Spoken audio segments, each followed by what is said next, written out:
start live. And then in a second here, should take off. There we go. We're going. Okay, of course, there ain't nobody in here yet because they don't know I'm doing this because I didn't advertise it. But don't worry, they'll see that I'm live and they'll come up. So Okay, anyhow, just wondering how many people come up, but it must be a pretty interesting system that you have, though. well, I've got an OBS studio that works through YouTube, and I'm using that tonight. And then I got Zoom, okay, and I'm using Zoom. That's what you called in on. There's actually an app for Zoom you can download for free and put on your phone if you want, and then I'll use my email, and you can be added to the contact list. And all you gotta do is just call me on Zoom, and I can bring you in live that way too. So there's a couple ways it can be done.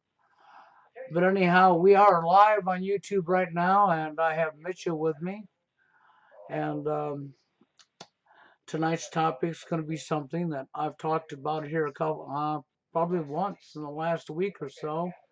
But I wanted to bring Mitchell in tonight to talk about this, and that is our ability for reading somebody, body language.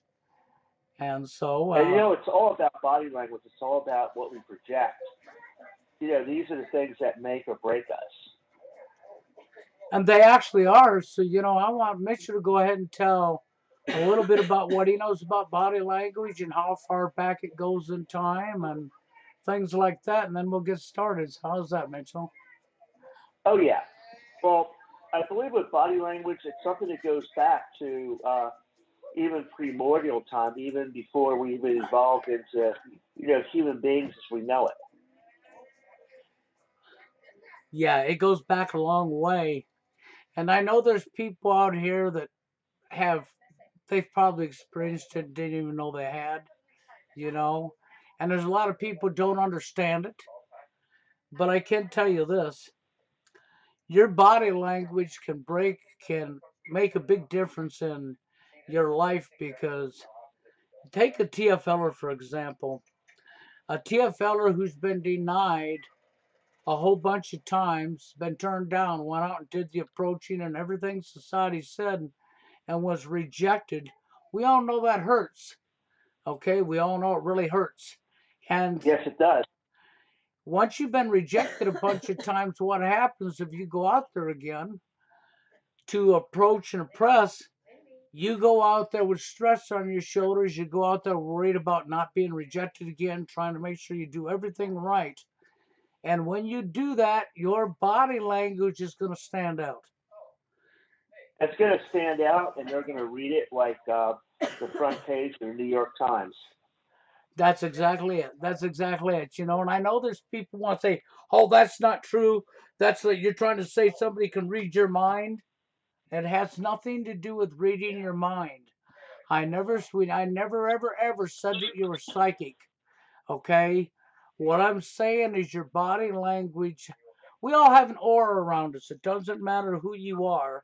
We are all human beings, female and male, and we have electricity in our body, whether you know you do or not. You do, and you have electric aura around you. And when your eyes see something, what it sees is a code, and it decodes it, and oh my God, it's faster than sound.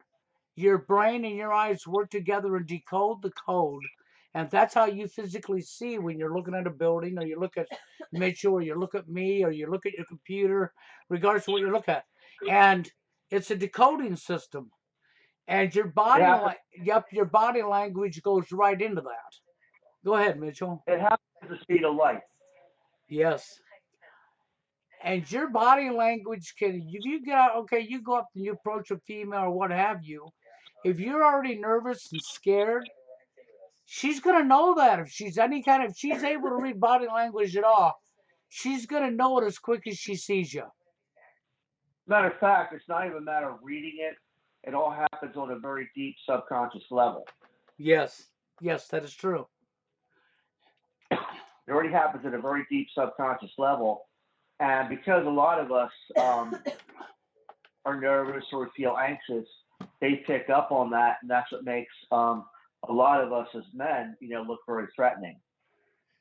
Yeah, it does. That would be correct, and it makes you look threatening to them.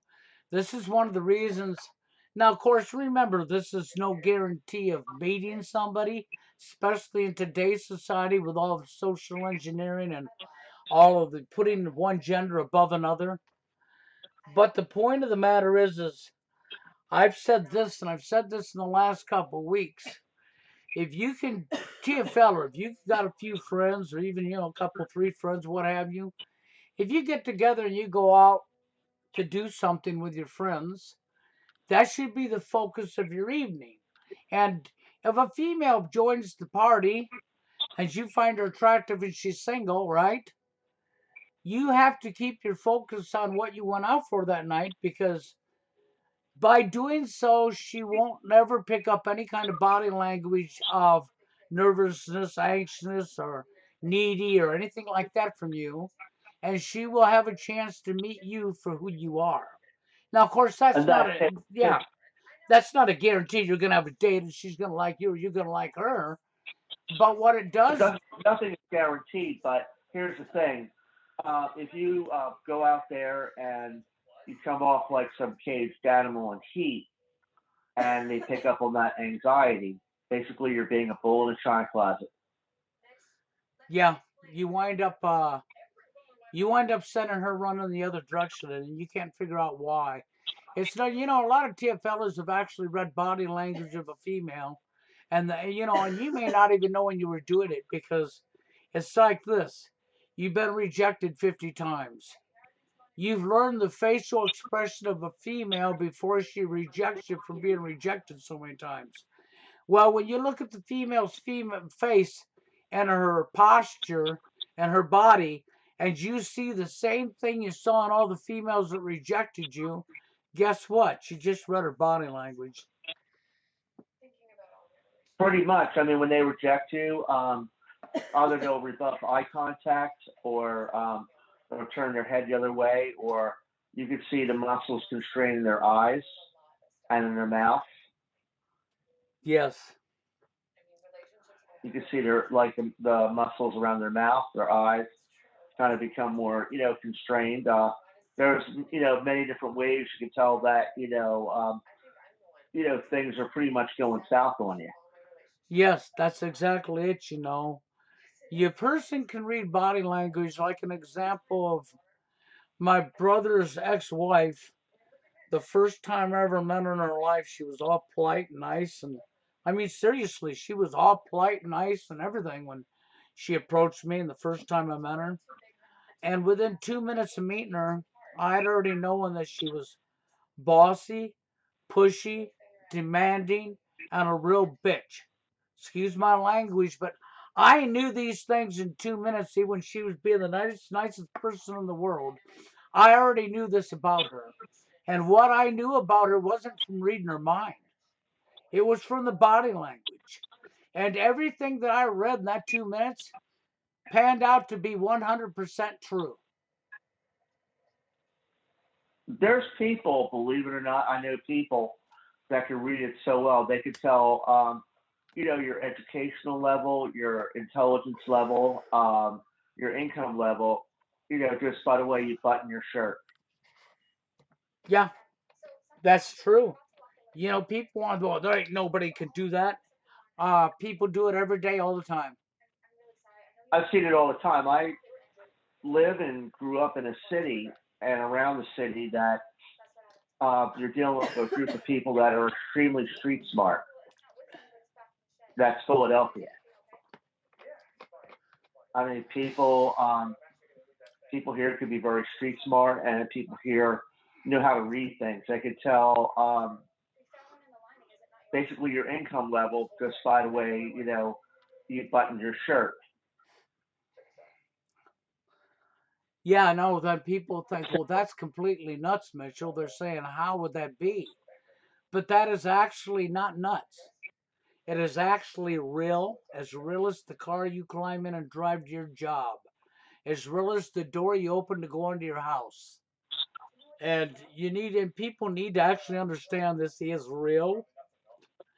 And It's not a guarantee to success to meet a woman, but it is a big difference if you go out there with the wrong body language and she reads your body language.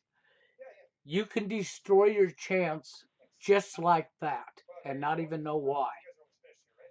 It's kind of like you're out there, you might see a woman that you might fancy, and then you pretty much get within a certain distance of her, and she'll walk the other way, or you're in a store and she'll go to a different aisle, or even if you're walking up the street, she'll cross the street on you. Yeah, and that's because she actually senses and sees the body language in that person that's approaching her.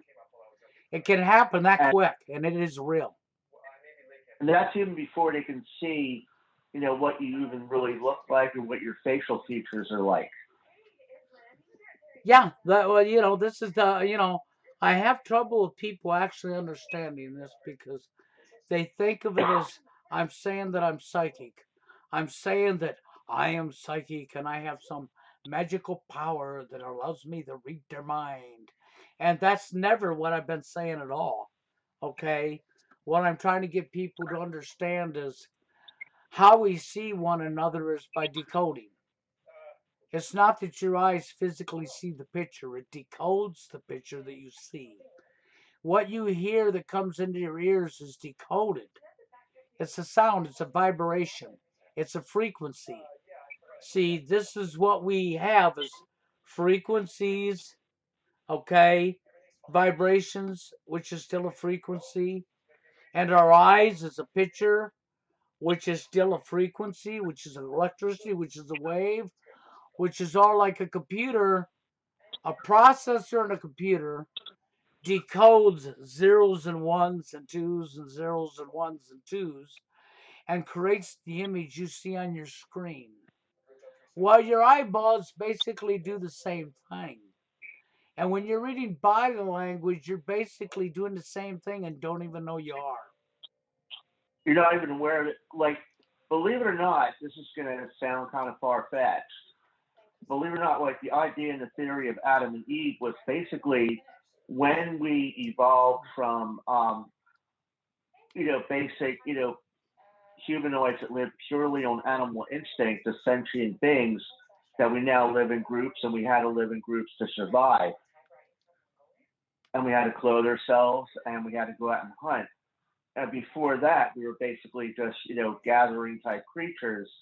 But as we started, making tools to eat with and build things and build shelters, at that point we lost a lot of our pure natural animal instincts, and that's where basically we got kicked out of the Garden of Eden from the Tree of Knowledge. Yes, we have it's such a deep topic, and I really like Mitchell. And Mitchell really had an IQ, a keen ancestor to actually know what I was talking about when I mentioned body language. And Mitchell and I've had a couple calls on the phone that were really good calls, and I felt that this was critical, and I think that Mitchell agreed that we should probably do a podcast live stream. Okay, because the idea behind this is to help you, not to hurt you, but it's to help you with knowledge of something that's quite real that could be one of the factors. I mean, out of so many factors that in today's society from social engineering, but this is definitely one of the factors that could destroy your chances of meeting somebody. Actually, with social engineering, they basically want a lot of us to run around anxious and, try to compete and try to, do things that are going to hang ourselves out there. They Well, want it that. is. It is because social engineering's got us. Our whole society, regardless if it's a job, if it's a dating scene, it doesn't matter what it is. Our whole society is geared on competition, competing against somebody else. And that alone will steer you away from what we're talking about. But that's what it is. We're all anxious because we're all under a lot of competition. We're all stressed out. Basically, what the powers that be want, in a sense, I'm saying this symbolically, is let's say you're going on a hot date this evening and you're on your way to your hot date and your car breaks down. That's basically what they want. Yes. Because if people were, like, free spirited and happy, these people would not be making an income off the backs of us. No, that's it. People are making their incomes off the back of other people's misery. People are walking, Exactly. they're walking on each other for their own gain. And the dating scene's no different than anything else. We're stepping on each other for our own gain. And because everything's so competitive, you get the pressure piled on you to do this and act a certain way and do this and do that. And unfortunately, this sends out big vibrations or an orb that is very, very readable. It sends out, what they do is they'll pick up, deeply rooted anxieties, but on a subconscious level, that's going to make you look very threatening, especially to a woman's perspective, because women have to be more protective of themselves because of the world we live in, and also because of all the horror stories that are out there. Yeah. Well, actually, that's true because even though a lot of this is fear porn, not that bad things don't happen to women, but bad things also happen to men. But Yes, they do. our media and our society projects the image, especially after feminism and stuff. They project the image to a woman from the time she's a kid with 30 years of male bashing that men are villains, vile, monsters, evil, predators. All we do is want sex. We're mean. We beat up women, we kill women, we rape women. And all this stuff is put in these kids' heads, these little girls' heads, their whole life. So they're fear of that. So they're in fear of that. So they're looking, and when they're picking up body language, anything that might relate to any of that to them in their mind, when they're subconsciously picking up on body language, will steer them the different direction away from you. They pick that up right away, unfortunately, and a lot of it is false. I mean, the nicest guy can give off very easily give off the wrong body language, and as far as the feminist thing, it even goes way beyond that, because I happen to know quite a few people that are part of the old school feminists, and you know what? Whatever this third wave is, they're against it as well. Yeah, it No, goes. I mean, It's pretty deep, isn't it? yeah, I mean, I know people that were hardcore, feminists from the '70s, and had a conversation with one person about a month ago about it, and she was like, one of your real hardcore feminists from the 1970s, and she was telling me basically we're all sexual beings and we all have our needs, and we all have our needs to have intimacy. We all have our needs to want to be loved and have affection, and have a good connection with someone. These are needs that all of us have, because we're all emotional beings that need that connection with a special someone, and we're also sexual creatures. I mean, that's something. It's just what you have with this third wave is you have a group of people that are not really doing things on a realistic basis, and they're also people that tend to be very fragile. Your actual, real feminist would be like, if it's the first human being that steps foot on Mars is a woman, so be it. Yeah, and I mean, if it is the first human being that steps foot on Martian soil and collects samples from the surface of Mars is a woman, so be it. That's and a woman can do it just as well as a man can. Is land on the planet of Mars, walk on the surface of Mars, and collect samples from that planet. well, yeah, and the thing I is, mean, well, Mitchell. Speaking of what this woman told you about, we all have needs and wants, and we're all human beings, and All of us alike have emotions and feelings and wants and needs. You know, if you watch the Zeitgeist 2019 and you start at 39 minutes in, you're going to discover them telling you the very same thing that Mitchell just talked about that this female told him. And they're not going to say we're sexual beings, but they talk about the fact that all human beings, okay, have needs, and these needs are pretty much just exactly what Mitchell just said. And it doesn't discriminate, it doesn't recognize a gender. It recognizes we're all human beings and we all have emotions, feelings, wants, and needs. And when these needs are met, these needs are not met, then it can make mayhem in your life and make major behavior changes and mental problems and cause sickness and bad health. As a matter of fact, that's why today we have high crime rates. You have the gangs. You have all the hardcore drugs.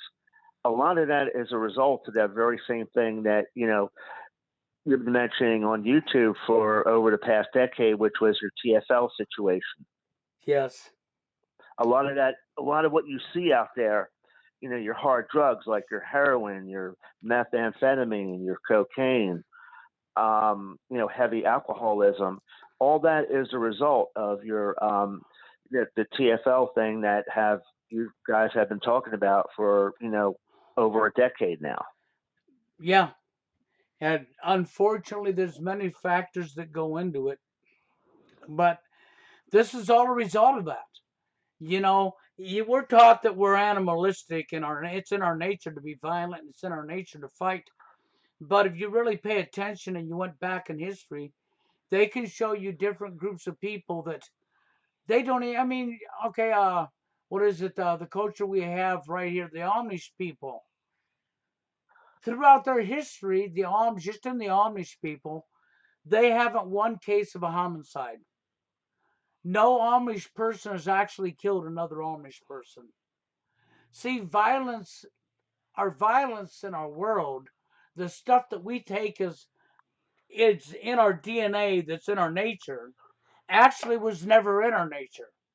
It's from people not getting their needs because That's basically what it is. It's we have needs. Okay, we have needs to eat. We have needs to keep ourselves clothed. We have needs to keep ourselves protected from the different elements. But however, we have that one need, and that's the need to be loved and be in a loving situation. And when you don't yes, have that, that's when you have combination of your violence, your drugs, and all kinds of extreme sociological dysfunctions. that's exactly it. Because see, it doesn't recognize gender. Men and women alike have a need for companionship, to be loved, to be wanted, to be accepted. And in today's society where it's all about me, the selfishness, and the system is set up on money and it's set up on hierarchy and it's set up on walking on each other, stepping on each other, and not care, the loss of care, not having any empathy for somebody else, and no care with cremation of care in our society, which is quite real.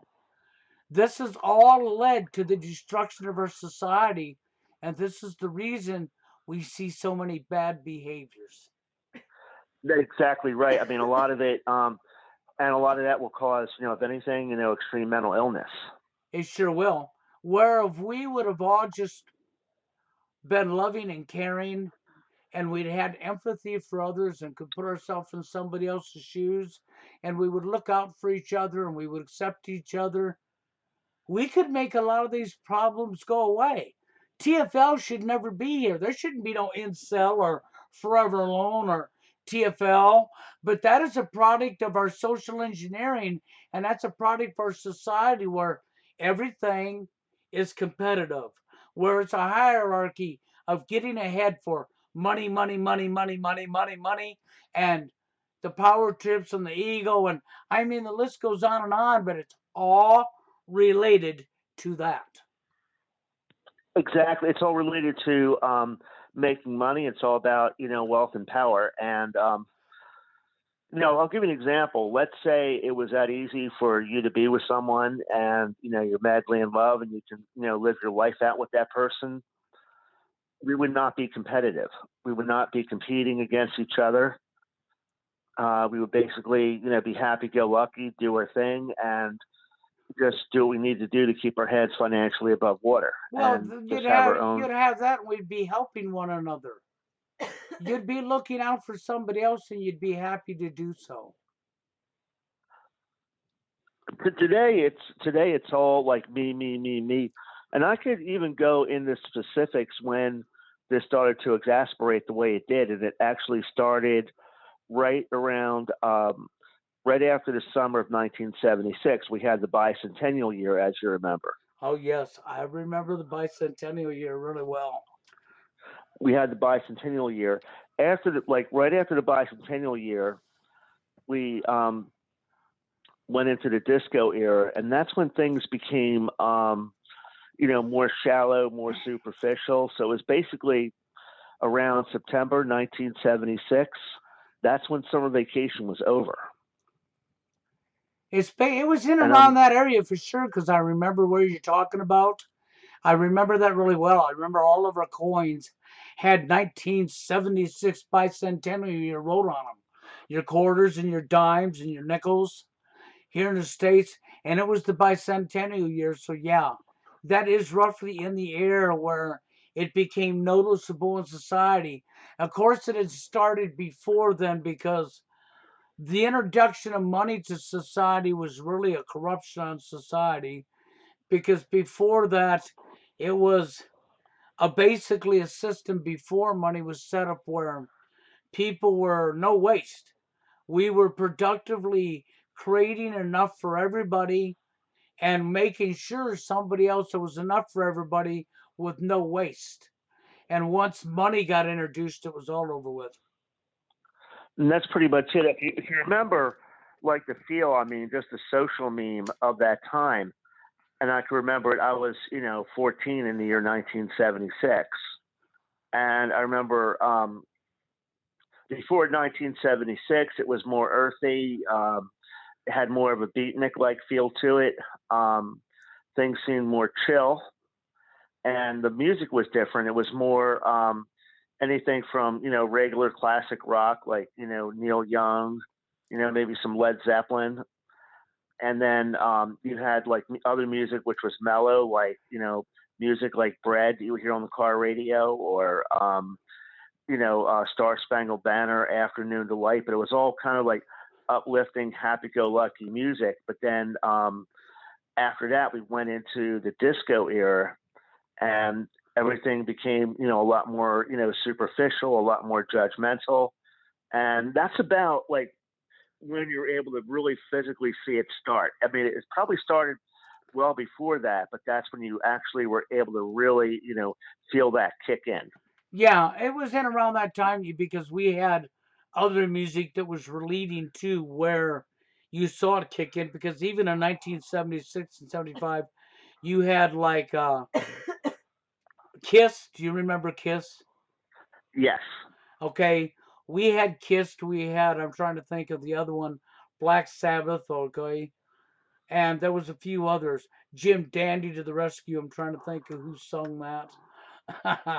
Okay, but there was a mix of rock going on at the time, and some of this rock was detrimental into helping our society destroy itself. Actually, And also at that time, you had Alice Cooper, yes, you did.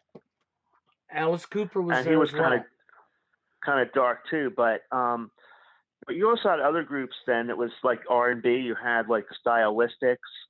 I mean, there was some beautiful music that time. But then, like as we started going into the disco and the way people would dress to go to the discos and everything else, that's about when that started. And if you notice, that's about when people were basically going to be judged on that extreme superficiality, and that was like the best way to put it is September 1976. Summer vacation was over. Basically, yes. That's actually a really good time frame to recognize when some of the stuff that's really been detrimental and destroying our society was coming into play and it was becoming noticeable. Of course, TFL wasn't becoming noticeable at that time, but see, body language has been here for since man's been here. It goes back It's that been here far. before. Body language has actually been before we even evolved into humans as we knew it. It actually was something that was here when we were probably like little, mammal, mouse-like creatures, running around trying to scavenge for food and trying to protect ourselves from other larger predatorial beings. Well, that's true because think about it. Body language. When people want to say they're animalistic, well, did you know animals read body language of other animals? That's how they communicate most of the time. Not just sound, but most animals will actually communicate through different body language, and it goes all the way down into creatures that are fish and insects and even other creatures that are non-mammal creatures. It does. That's exactly true. You know, and Even no, go ahead, Mitchell. like fish will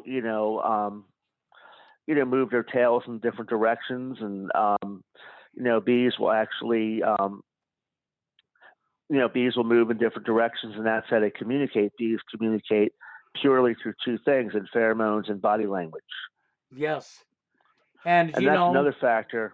well, it's just humans think, well, no, we're more involved than these animals or these bees or these insects, and the truth of the matter is, body language amongst human beings has gone on forever and ever and ever and ever and ever and ever. It's been going on since we were, very basic, simple, creatures that, basically had a very primitive, nervous system. Yes, and in the dating arena in today's society, or even in any time in society, body language is something. Believe it or not, women pick up on body language real easy and real quick. It's something that's pretty much picked up on at the speed of light. Yes, and it's on a subconscious level, and that's why most people don't recognize it. I've There recognized was it. one guy Go ahead. I know you probably we didn't agree with. Remember that guy, Player Supreme? Yes, yes. I hate to say this, but in some ways he was right when it came to body language and what you project. He was on the money with that. I never argued with that part. Okay, the only thing I disagreed with Player Supreme is he kept pushing the game.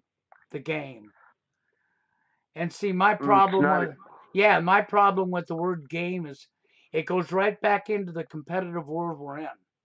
It leads people into a situation where you actually are treating another human being as if their emotions and feelings is a game because it's a competitive world. Let's one up somebody else. Let's step on them. Let's walk on them. Okay, and that is the main thing I did not like about Player Supreme. When Player I Supreme didn't like talked that about, either. I really didn't, because you know what? You're playing with another human being's emotions, and you know what? I do believe in karma as well. At some point, it's going to come and bite you in the butt. yes, exactly. That was my main strike against Player Supreme. But when he talked about body language, he wasn't lying. That was all correct. He was very correct. Body language, confidence, Yes, and tone of voice. I mean, if you come off anxious, basically, it affects your tone of voice. It affects, the harmonics and how you speak and everything else. well, it does. It does. People, Mitchell, people confuse confidence. They got confidence confused because they think I had a lot of confidence because I approached her, right? But they didn't realize at the time they did it that their body language was saying the opposite of what they thought was confidence was. Even if you come off like real confidence, but you're still anxious, you're still nervous, you still feel unsure of yourself, they're still going to pick that up. Yes. Not only that, not only body language, but another thing that you have to take in consideration, your body is going to give off different pheromones as well that are going to depict whether you're anxious or not. Yeah, that's true. That's true. And most And people don't even recognize this, you know. We got a commenter in here, Chris, says that many women have told me that self-confidence is what, okay, they find most attractive. I have known of poor guys who are able to seduce women simply because they are really confident. Well, that comes with their body language, and they're not putting out a vibe that's going to send a woman another way. Okay. And I know people don't want to hear that, but the body language, I mean, in today's society, there is lots of factors that could cause a woman to go the other way because of all of our social engineering. But body language is one of the foundations that will send somebody the opposite direction. Confidence is not because you approached a woman. Confidence is not because, well, you love yourself, because you can be an arrogant, cocky prick, okay, and send out body language that is vile and run them off.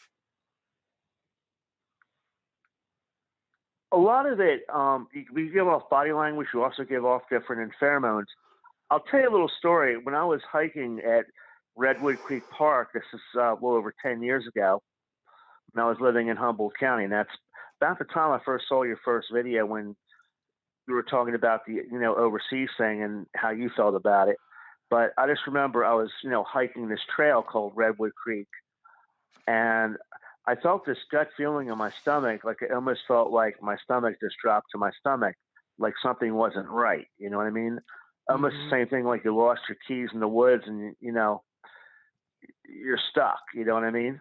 Right, I know what you're A saying. minute, Yes. you know what? A minute later, as I was walking the trail, um, a mountain lion, stood across the trail and was staring right at me. Yes, yes.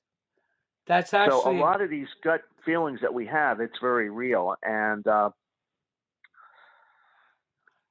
guess, I was thinking about this even back then. Let's say if I came off nervous or anxious, I could be giving off that gut feeling vibe, to like, let's say, ladies, like, we need to avoid this guy. There's something not right. There's something threatening about him. yeah, well, you could be and not even know it. Okay. I was just thinking about what you said there. Let's think about animals, okay? You got a dog and you're afraid of being bit. Okay? You're scared shitless of dogs. Okay? Now, this actually plays into this because the dog will read that body language of you, even though he can't speak human, right? And if your body language says anxious, excited, I'm scared shitless of you, the dog can take that as a threat by the body language, just like the mountain lion could have. It was a weird feeling I got. It was like, I don't know how to describe it. It was like this really weird gut feeling. Like it was almost like I lost something, but something very, very important. It was almost like this quick emptiness, like almost like my stomach just dropped. You know what I mean? Like this Yeah. deep emptiness right in my stomach. Like I lost something that's extremely important. And about a minute later, probably less, as I was walking up the trail, a mountain lion appeared and was staring right at me. And what I did was I broke off this big stick and I waved it, and then it took off. But that could be an effect that a lot of TFLers are having on the ladies. It very well could be. I don't want to swear to it, but I'm going to tell you right off the bat, your body language is very crucial because your body language could scare somebody off, run somebody off. And, it's not because you're being psychic, because I don't consider myself psychic. I never have. If I was to say That's I not have, a psychic thing. no, it's not.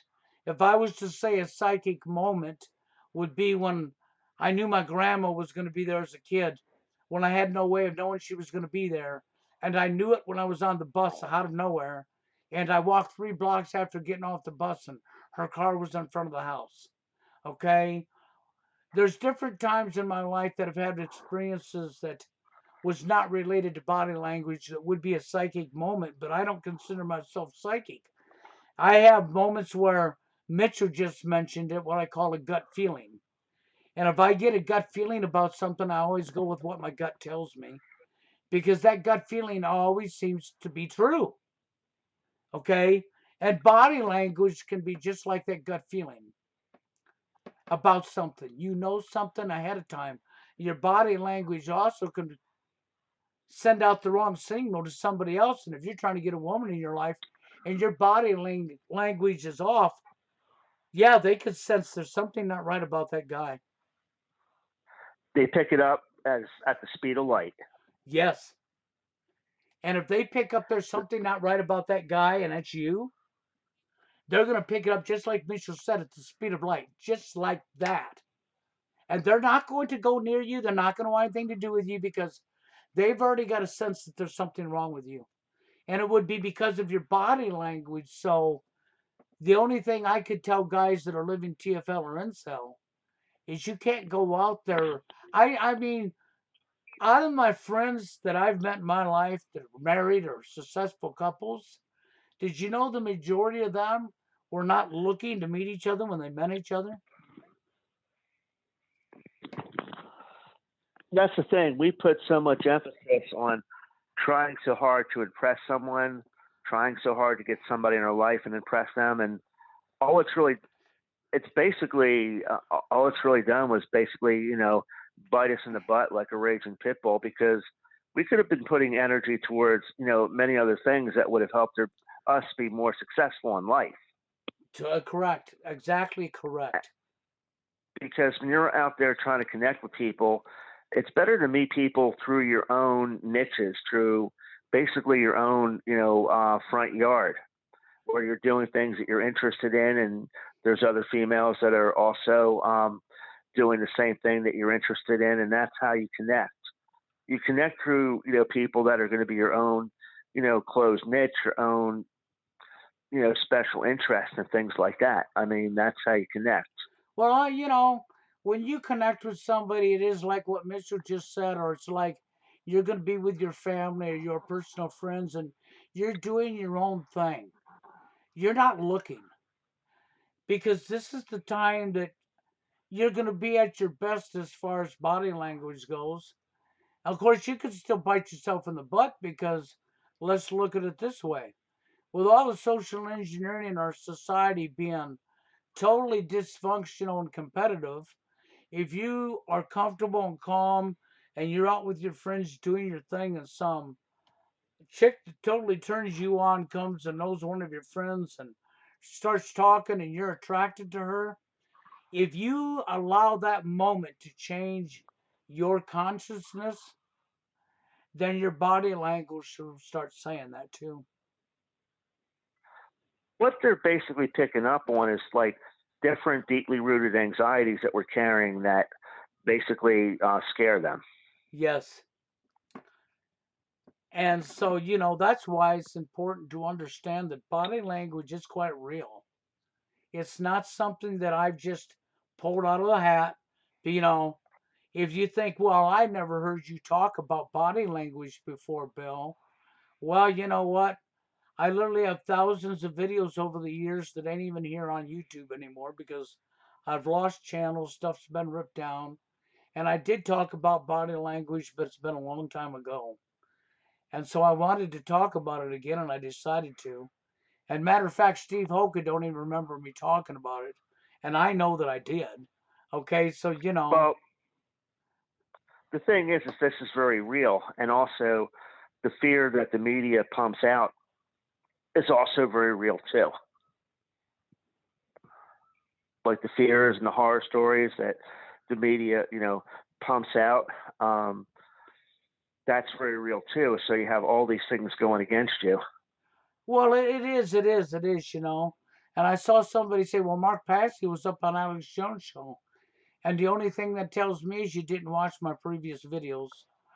Okay, So, and I'm not even going to get into that topic today. You brought that up, but to that person, I guess you better go back in my previous videos because on my channel because you'll see I've already addressed that. But today I'm up here with Mitchell. I can't be here a lot longer, maybe another 30 minutes. Then I'll have to get out of here because I got to be up so early to take my son to work. But I felt this is vital to talk about body language because it is something that we all put out, whether you know you do or not. On a subconscious level, you do put out body language, and your body language could actually lead to your own demise with the female gender. And I would not blame you because if you don't know about it and you're unaware about it, and you're in today's society that's dysfunctional as heck because as human beings, we all have needs and wants. And how many times, Mitchell, have you heard somebody say, well, he's too needy? I've heard that quite a bit, but it goes beyond that. It goes beyond if you give off the wrong body language, they are literally scared of you. Yes, it does. Okay, because see, when you use the word too needy, no, because men and women alike, all human beings have needs and wants that need to be met. And we all pretty much have the same needs and wants, okay? And when we ignore somebody else's needs, we do damage to the people we ignore. And it's basically, like you said, probably in some ways socially engineered that way because if we were actually, happy, healthier people, we would be less competitive, which means money would not be made. Yeah, the introduction of money was probably the worst thing that ever happened to this world because money is actually, well, they've said that money is the root of all evil. Well, there it is. There's a good example right there of how money is actually the root of evil. And it's not even the money itself, but it's the people that are behind it. Exactly. And it is quite It's what's evil. behind it. You got electronic man Greg says he's pissed off at women. Well, I understand the anger at women. I understand that anger, but at the same time, if you keep that anger, don't plan on going out and meeting a woman because your body language is going to run her off anyhow. They can tell if you're angry. They can tell how anxious you are. Your body, like if you're angry, um, believe it or not, having an angry like body language is one of the most unattractive things in the universe. Yeah, exactly. Oh my God, I love what Chris just said. Imagine how much we could all get done if we all worked together instead of competing against each other. That's right, competition is destructive. Well, that's exactly it. We live in a world that's filled with everything's competition. Even the dating arena. That's why I said with NWO, New World Order, the core of New World Order is the dating arena. And when people think it ain't, it's right in your face. They give you the Georgia Guidestones and told you what they want the population dropped down to, and to keep the population at that number.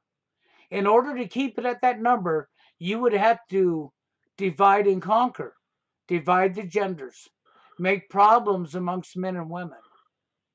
And one of the problems we're talking about right here with Mitchell is body language. And where did that problem, and why does that cause behavior problems? We talked about that earlier because, we got this assumption in our society, thanks to social engineering, that women are emotional creatures and that men don't have emotions or very little emotions. No, that's social engineering at its finest because men and women alike are human beings and men and women alike have emotions and have wants and have needs. But you don't want to be ostracized because you're an emotional guy, right? That's Nobody does, but you know what? I'm emotional. that's right. You know why he's emotional? Because he's a human being. You know why I'm an emotional person? Because I'm a human being. See, so when a guy's told, when you're saying you're a man, if you're emotional, you're weak. Women run on emotions and men don't. That's a crock of hogwash. We're all human beings and we're all emotional. Actually, believe it or not, something I've learned when I took, the sociology class, called social problems. Basically, believe it or not, females, and this goes to all creatures, are going to be more wired and geared towards what is going to be advantageous for survival. Because females also not only to protect themselves, but they're also to protect their young as well. So they're more geared towards what is advantageous, purely for survival purposes. Right. And it's something that we were taught like in the sociology class I took, when I was in art school, where it's kind of like us. If something went wrong, let's say with a relationship or something, being a male, you're going to try to figure out what went wrong, how could I have fixed it, what did I do wrong, blah blah blah. Where from a woman's perspective, they're going to think, this didn't work out. I'm just going to move on. And the reason why is because they could be, warm, loving creatures and everything, but they can turn that on and off like a light switch quicker than, males can, for the simple fact that, they're going to do what is needed to be done, for survival purposes. Yeah, unfortunately, we've been geared that way with social engineering, and some of it is in inherited us.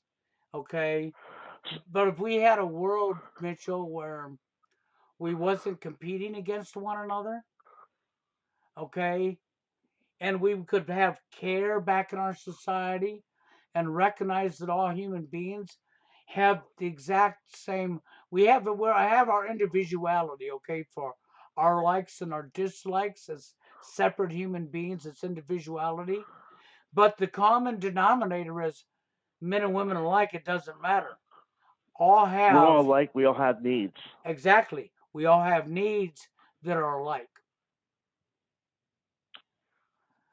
Like you said, like in an Amish type community, they're pretty much going to be on the same page when it comes to their people. There's not going to be ego, so that's why their communities work so well. Yeah, they don't got the ego, and it's not about wanting up one another. It's about working together for the survival of the community. And because they're not under the stress of today's society and the social engineering aspect that everybody else is, they're able to get along. That's why they don't got any, in the recorded history of the Amish people, they don't even have a homicide recorded. Believe it or not, with the Amish community, that is actually one of the most purest forms of communism that you would see on paper. Like communism on paper is supposed to be a great thing because everyone is equal and people work together and people work collectively towards, a common goal for the greater, community and the greater, Of everybody. Not, it's not about, for, yeah, it's not about I'm working for the greater of myself and screw you. And now I'm looking down on you and think, and my ego inflates and I'm looking down on you. And see, that's corruption right there that would never, you know, I got nothing against an equal society because equal means in this, it doesn't mean y'all wear the same clothes.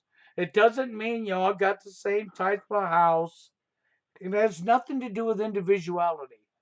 It all has. now, Go ahead, Mitchell. but in the Amish community, like everyone will help each other. They'll build a barn for, one family, but they all work together and things are done collectively. And that was Yes. the basis of how actual communism was supposed to work. Well, if you get to a basis where we're all helping each other and we all look out for each other's needs, you would have a more healthy society and a whole lot less violence. You can't have a society that's built on competition, that's built on somebody. getting ahead of somebody else, or build on one guy has five wives. And that's why communism never worked on a large scale like Russia or China or even North Korea, because you do have ego. But in an Amish community, you don't have that ego. Yes, yes. You got a society that has controlled themselves and they're not letting that ego be there. It's like me. People say, "Well, I have an ego." Well, if I got an ego, I really don't recognize it because I don't want to be above somebody else. I'm not about money. I don't have to be rich to be happy. I don't have to have materialistic things to be happy. Okay? And that's always been me. My biggest happiness comes from when I'm helping somebody else. Because when I help somebody else, it fulfills a need I have inside that I'm able to help somebody else get through something. It's just like if they help me get through something when I have a problem, I highly appreciate and respect that person. And this is my thanks. It's not money, it's not monetary gain based, it's not a weakness. It's what do you think gives me the drive to still be up here trying to help men? We're in a society that Steve Hoka was correct. Women love women and men love women and women hate men and men hate men. He brought up a good point once, one of his videos, where he was saying if you go out to, he was at like some kind of festival and he was at his van talking. This was probably a video made about over 10 years ago. He was saying if you approach some woman, you'd be seen as some like kind of pervert or something. And if you go up and say hi to other guys and start talking to them that you don't know, they're basically going to think you're some gay guy trying to smooch on them. Right. So you're gay if you approach a guy, and you're a pervert if you approach a woman. So go crawl up in a corner and die alone, right? And then we got And Elephant Man up here saying that I'm the enemy, that I'm dangerous. So I guess I'm your enemy and I'm dangerous because what I told truth. but